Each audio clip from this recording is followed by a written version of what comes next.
Every day, something dramatic happens in the Caribbean that affects our lives. We'll give you the details. We'll give you the facts on Caribbean Perspective with Eddie Frederick. Host Eddie Frederick. So glad you can join us. St. Lucia's Prime Minister keeps promise and pays off former LIAT staff. This story takes the lead in today's edition of Caribbean Perspective for Tuesday, 20th December 2022. Details when we return. Win prizes weekly with the Dutch Lady Christmas promotion. You can win hampers, kitchen appliances, and much more. Here's how to win. Visit our Facebook and Instagram pages weekly to retrieve the recipe. Follow the recipe. Submit the final dish via email at dlchristmaspromotion@gmail.com, along with proof of purchase of Dutch Lady UHT or 410 evaporated milk. Recipes will be judged based on the display. Winners will be selected each week to battle for the grand prize in a live cooking show hosted by the creative chef. Look out for the Dutch Lady Santa Claus at supermarkets island-wide. The promotion runs from November 16th to December 21st, 2022. And once again, we'd like to congratulate the winner of last year's Dutch Lady Christmas promotion, Miss Brianna Bihari. Dutch Lady Milk, proudly distributed by Hubbard's Agency.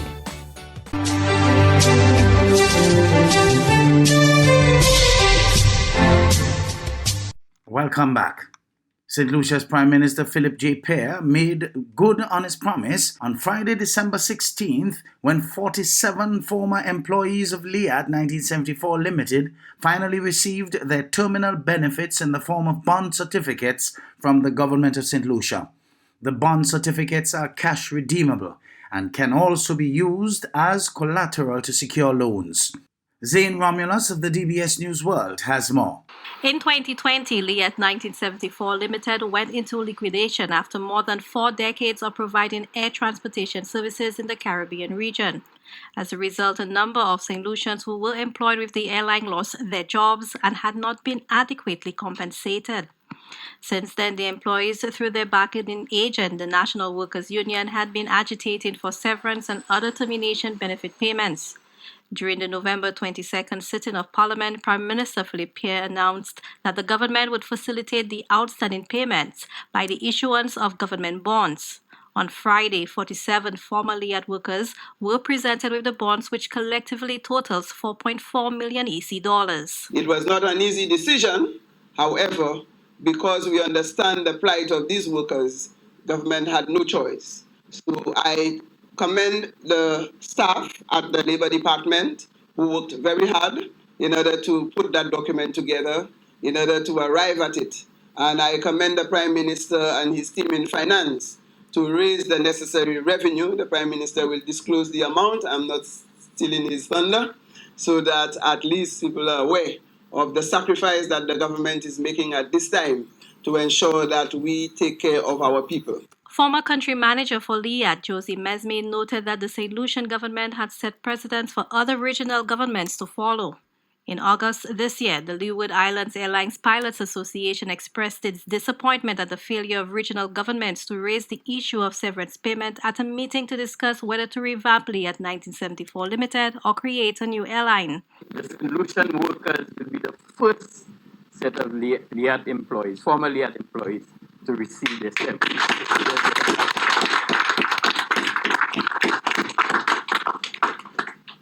We have 47 of us here today. Well, not all, but 47 LIAT employees. And there's not only 47 people that will be benefiting from it, hundreds. We have families, we have relatives. So a lot of people are depending on this severance. I knew the NWU wrote to our former Prime Minister, and we didn't get any positive feedback from him. So again, thank you, Mr. Prime Minister. The decision to settle the outstanding payments, says Prime Minister Philip Pear, is another demonstration of his administration's commitment to the betterment of the welfare of St. Lucian workers. He first announced a plan to meet the outstanding payments to the former LIAT employees during his maiden budget presentation in April. I remember when I was leader of the opposition, I had a meeting with some employees of LIAT, and I made a point that if we'd won the government, we'd have honored our obligations. And I remember leaving there and hearing some people say, don't worry about these politicians. They just fooling you because they want votes. And that is something that people always say about politicians, that they want votes, so they just fooling you. Some politicians do that, I must admit. But what we also do not understand, that politicians are men and women.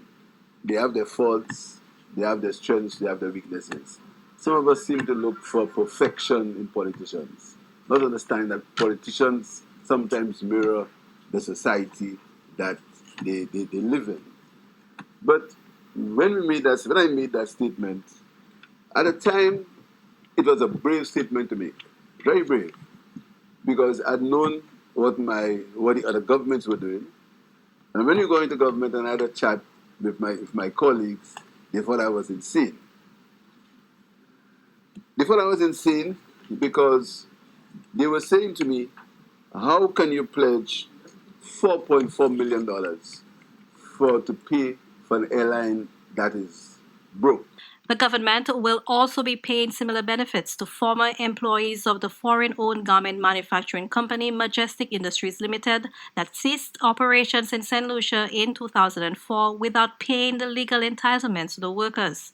The approximate value of the compensation package for the former employees of Majestic Industries and LIAT 1974 Limited exceed EC $6.3 million. For the DBS News World, I am Zane Romulus. You're listening to Caribbean Perspective with Eddie Frederick.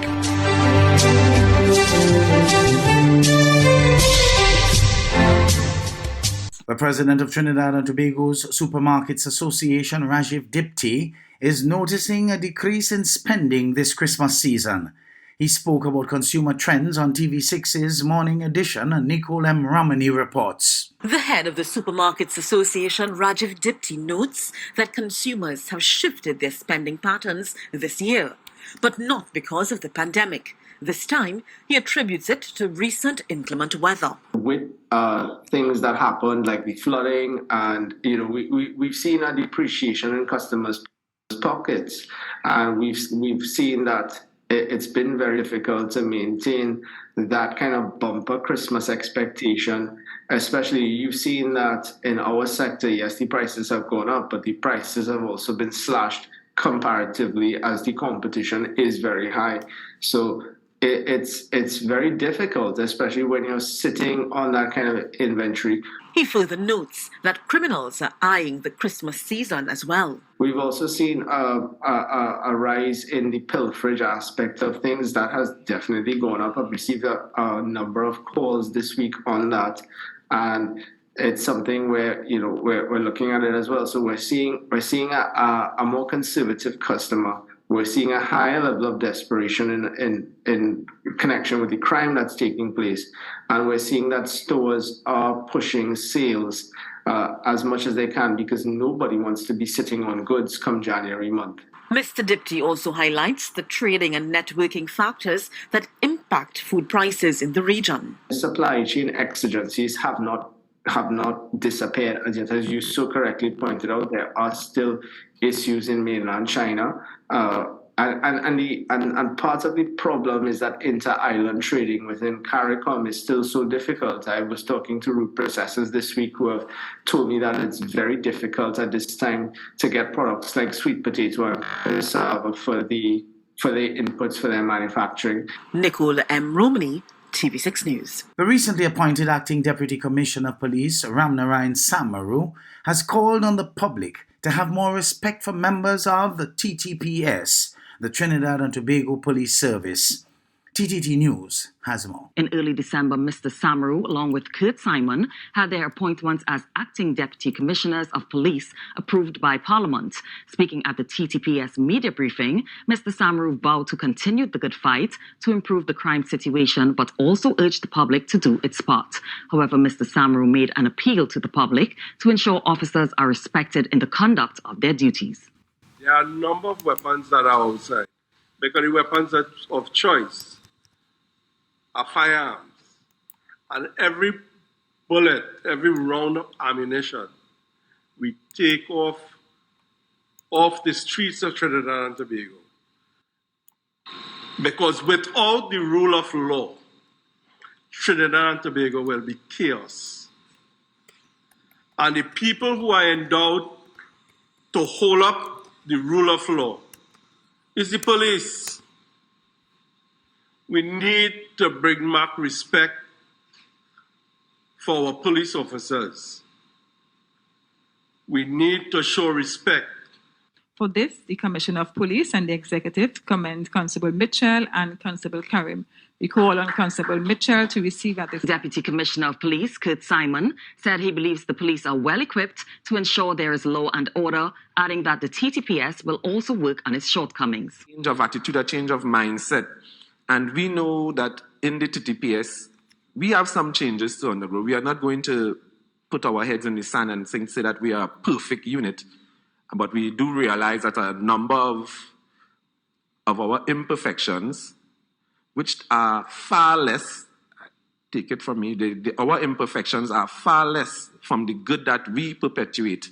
23 officers were also promoted to the rank of senior superintendent following the media briefing event on Friday. In the meantime, the Acting Commissioner of Police, Erla Christopher, has assured citizens that there will continue to be a heightened police presence in the lead up to Christmas. More in this TTT News item. Ms. Christopher, who was recently confirmed to act in the position until McDonald Jacob returns from vacation, said there have been numerous patrols leading to gun retrieval and arrests in the past week.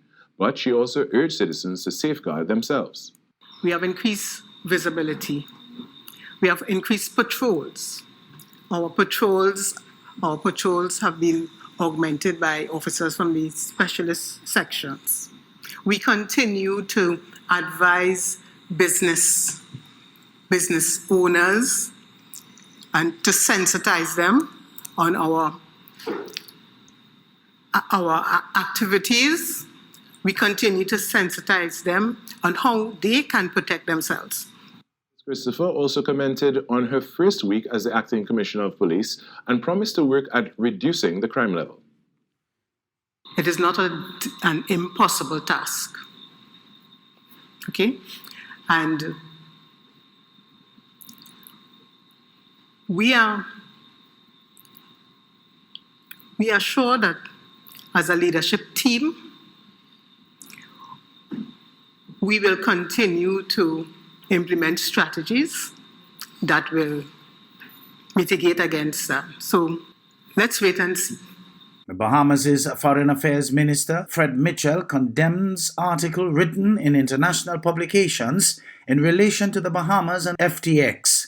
ZNS News has some details. Fred Mitchell's condemning articles in the Washington Post and on Bloomberg.com relating to the ongoing FTX saga here in the Bahamas.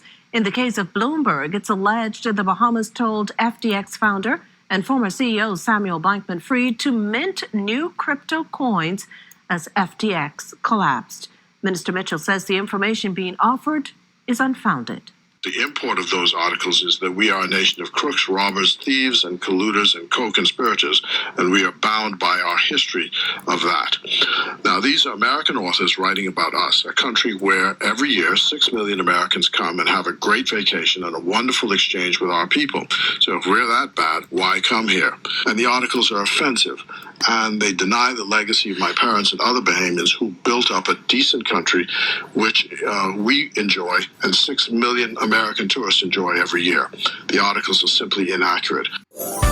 The Food Fair Shop and Win promotion is back, better than ever. We are giving away $30,000 in prizes with the promotional activities you know and love, like find the misplaced items, spin the wheel, and other exciting in-store activities. You can win hams, turkeys, vouchers, cooking gas from Sol, and lunch packages from the Creative Chef. The promotion runs from November 16th to December 23rd, 2022. Food Fair, where you can fill your baskets without emptying your pockets.